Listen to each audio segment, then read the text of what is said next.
So many of us are taught from an early age that being agreeable, quiet, and pleasant is the key to being accepted. From childhood, there's a subtle but powerful messaging. Don't be too loud, don't cause trouble, don't make anyone uncomfortable. Smile, say yes, apologize quickly, be nice. Over time, this gets internalized so deeply that we begin to believe that being nice is not only our personality, but our responsibility. It becomes the role we perform without realizing it's a mask we've worn so long. We forget it's even there. But that niceness, that sweetness, that constant agreeing, it's often not rooted in true kindness. It's not the expression of a free and confident soul. It's a survival strategy, a shield, something you put on in a world that taught you early on that your worth depends on your ability to avoid conflict, to stay quiet, and to please others. This nice girl isn't your essence, she's your armor. The truth is, most of what we call niceness is not about virtue at all. It's about fear. Fear of not being liked, fear of being judged, fear of being called difficult or too emotional or too much. So you make yourself smaller to fit in the spaces that others made for you. You dull your voice so it doesn't challenge anyone. You overextend yourself because you've confused approval with love. And the worst part, you start to believe this is who you are, the helper, the fixer, the accommodator, the nice girl. But deep down there's a part of you that's tired of always filtering your words, tired of saying yes when you mean no, tired of holding back the truth in your heart because you're afraid of how it might land. That exhaustion, that quiet frustration, it's the real you knocking on the door, asking to come home. And the longer you ignore her, the louder that knocking becomes. Eventually, it turns into resentment, then burnout, and finally, a kind of inner numbness, where you're so disconnected from yourself that you can't even tell what you want anymore. You've given yourself away, one small yes at a time. You were not born to be agreeable. You were born to be alive. And that aliveness includes truth, boundaries, power, and yes, even disappointment. The nice girl avoids all these things to keep the peace. But real peace isn't the absence of conflict. It's the presence of authenticity, and authenticity can't grow in a garden of pretending. It needs real soil, it needs space to breathe. This is where the transformation begins, when you start to question, what am I doing out of fear? What am I saying because it's expected, not because it's true? What parts of myself have I locked away so that others would find me lovable? These are the questions that pull the thread on the nice girl costume. One by one, the stitches begin to unravel, and beneath it, you start to find something far more powerful, your voice. Not the performative voice, not the sweetened version, your real voice, the one you were born with before the world trained it out of you. And that voice might sound different now. It might say no more often. It might stop over-explaining. It might not smile on command. That's okay. You're not here to make everyone comfortable. You're here to be whole. You're here to live in integrity with yourself, and sometimes that means disappointing people. Sometimes that means being misunderstood. But it's a small price to pay for the richness of your truth, because every time you betray yourself to be nice, you pay with pieces of your soul. This isn't a call to become harsh or unkind. It's a call to stop abandoning yourself in the name of being good. True kindness never requires you to shrink. Real compassion doesn't demand self-erasure. You can be gentle without being a doormat. You can be loving and still draw lines. You can be soft and still be strong. The world doesn't need more nice girls. The world needs more real women, whole, awake, honest. This path requires courage. It means standing in the mirror and saying, I'm no longer available to perform for approval. I'm no longer willing to shift to make others comfortable. I choose truth over ease. I choose self-respect over acceptance. I choose to stop being the nice girl, not because kindness is wrong, but because pretending is, and I'm done pretending. From here on, the goal is no longer being liked. It's being real. The goal is not to fit in, but to belong to yourself. And when you belong to yourself, something magical happens. You stop chasing love and start becoming it. You stop managing people's opinions and start managing your energy. You stop living from the outside in and start living from the inside out. You are not here to appease, you are here to rise. Let go of the nice girl, let her go with gratitude. She protected you once, but now she limits you. Now your soul is calling you to step forward, unmasked, unfiltered, and fully alive. The real you is not just nice, she is powerful, and it's time the world meets her. There is a hidden cost to constantly trying to please others, and it's often paid in silence. It's paid in the moments you override your own instincts just to keep the peace. It's paid in the quiet ache you feel after agreeing to something that didn't sit right with your spirit. People pleasing is not harmless. It's not a sign of compassion or maturity. It is a silent and socially accepted form of self-abandonment. The more you make others comfortable at the expense of your own truth, the more distant you become from yourself. You may think you're doing the right thing, being helpful, supportive, kind, but when those actions stem from fear, obligation, or guilt rather than genuine desire, they stop being kind and start being codependent. You're not acting from your center, you're acting from a place of needing validation, of needing to be seen as good. You confuse sacrificing your needs with being a good person. But there's nothing noble about consistently silencing your own needs in order to be liked. You cannot love others well if you are abandoning yourself in the process. What's tricky is that people often reward the behavior. They'll praise your willingness. They'll admire how easy you are to work with. You become the go-to person, the one who's always available, always saying yes, always smoothing over the rough edges. But underneath the surface, something within you begins to wither. You become a version of yourself that is shaped more by others' expectations than by your own values and desires. Slowly but surely, you become invisible to yourself. Self-abandonment doesn't always happen in dramatic moments.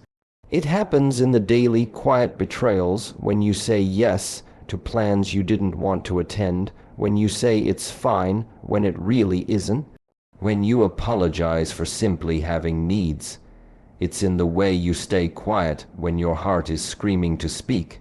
It's in the way you downplay your achievements so others won't feel uncomfortable. These small acts add up. They compound over time until you no longer recognize where others end and you begin. This is not about blame. It's about awareness. Somewhere along the line, you were taught either directly or indirectly that being accepted required self-erasure. Maybe you saw how people reacted to girls who were too outspoken, too bold, too much. Maybe you learned that the best way to stay safe was to stay agreeable.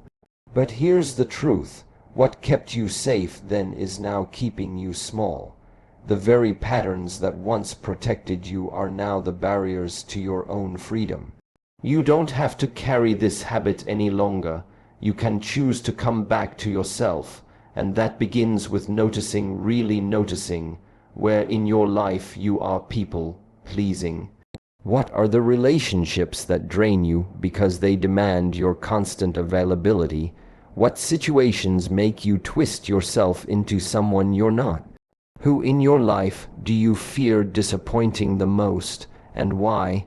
These questions are not always easy to answer, but they are necessary if you want to reclaim your voice.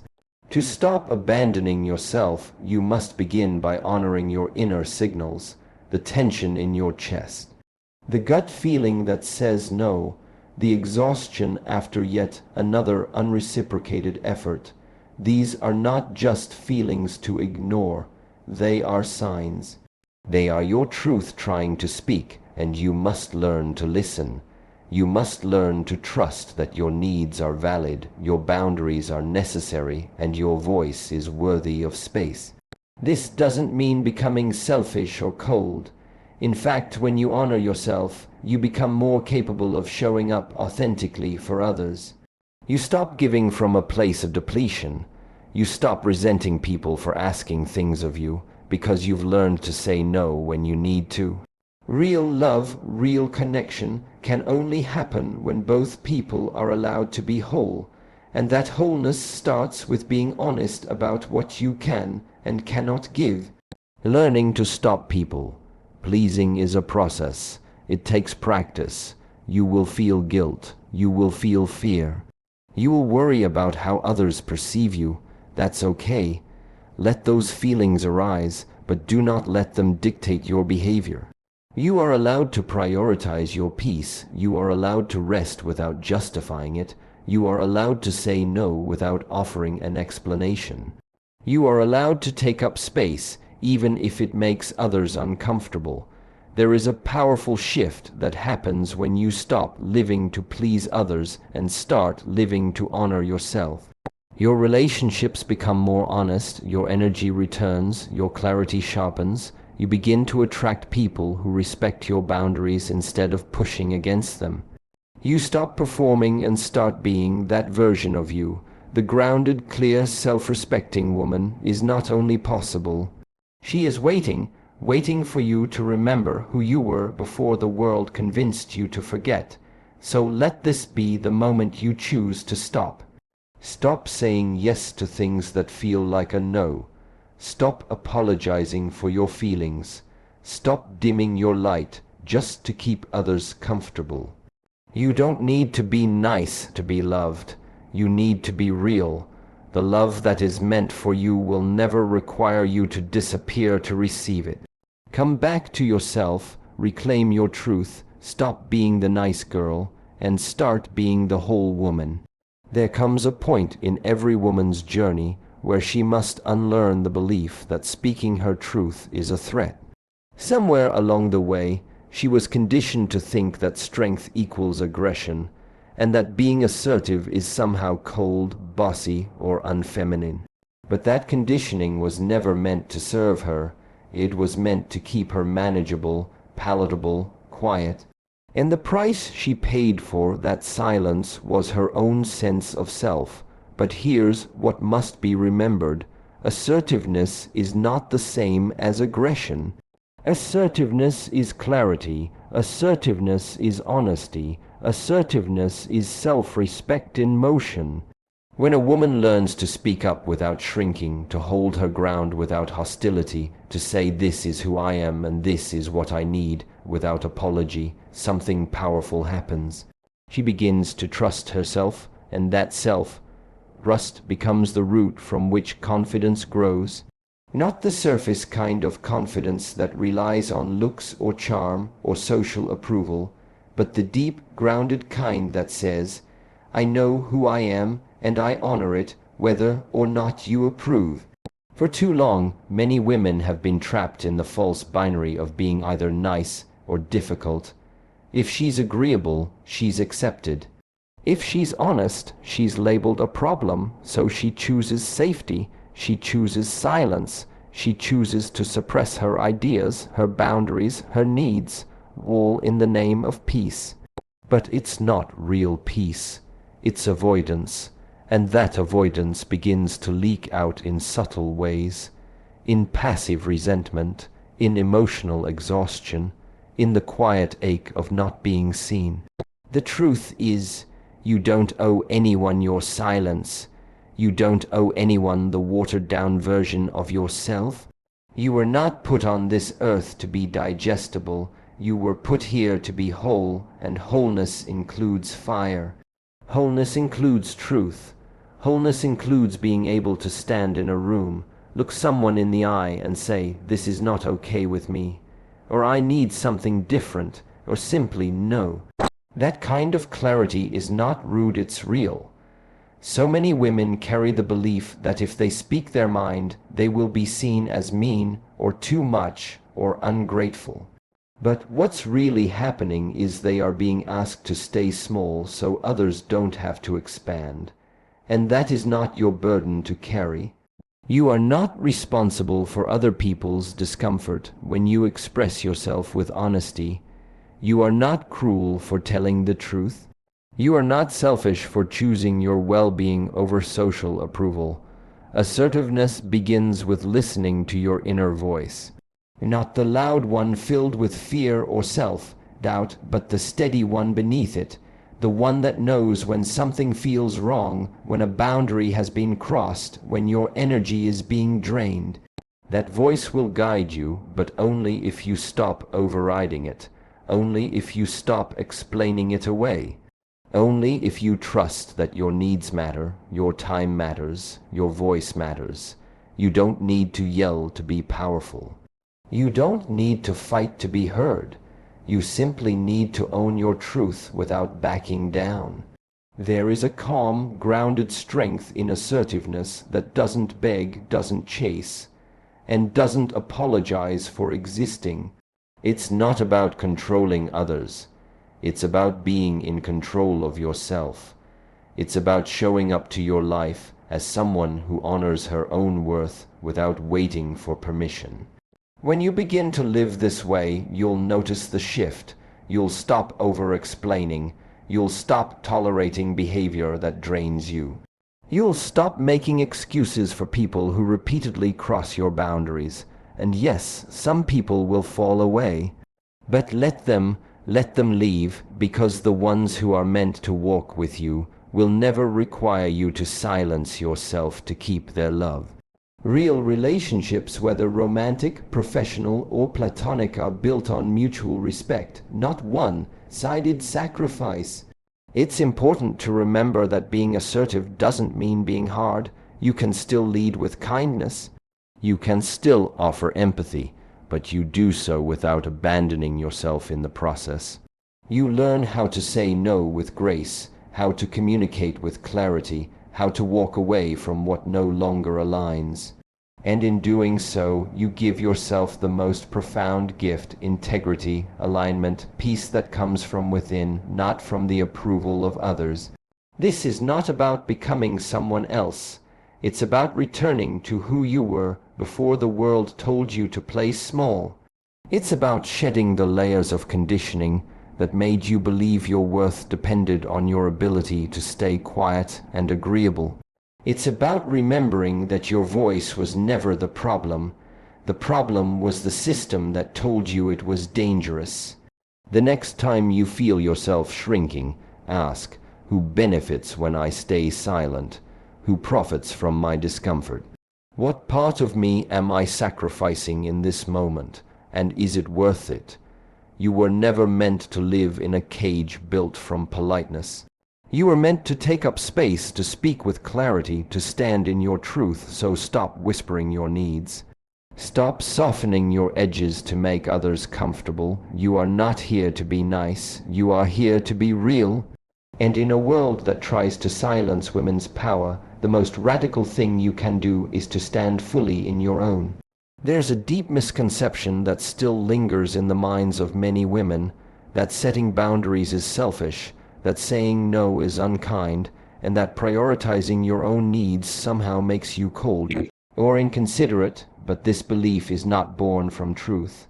It's born from conditioning, from a culture that praises women for their sacrifices but punishes them for their self-respect. From a world that teaches girls to be agreeable, nurturing, and accommodating, but rarely teaches them how to honor their own limits. The truth is, boundaries are not selfish. Boundaries are sacred. They are the foundation of any healthy, honest, and empowered life. The nice girl struggles with boundaries because she was never taught that they are allowed. She was taught to say yes even when it hurt, to smile even when it stung, to be available no matter the cost.